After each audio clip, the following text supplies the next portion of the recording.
Okay, so this video is going to show you what this area does.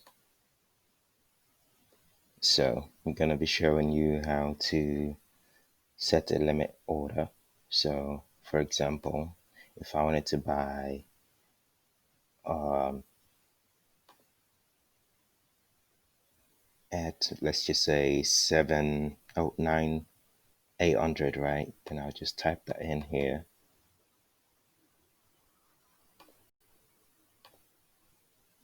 Oh, nice. I'm just learning to use that tool too.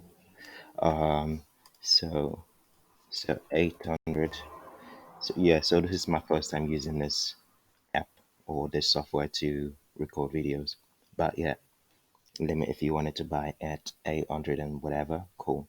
And that's if you think it's gonna fly up to 800, around about there-ish, yeah. So if you think it's gonna fly up to there and you wanna buy from there and it's gonna go up, then yeah, cool. Enter the price, then buy. Oh, before you buy, you think it's not letting me right now. Oh yeah, it is. Okay, so that lets you know how much you're investing into it out of your balance. Then you buy. Same thing applies here as well. Enter the amount that you want to start selling from. So if I want to start selling from 9832, then I'll enter 9832 here and do the same thing. Okay, so that's for limit. But if you jump to market, it just buys at the price, at this price.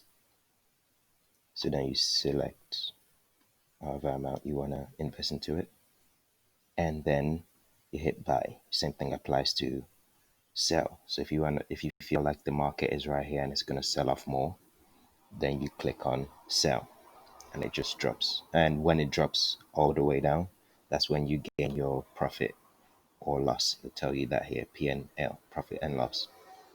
I think that's what it is, but it works. um, so I'm not too sure about stock market.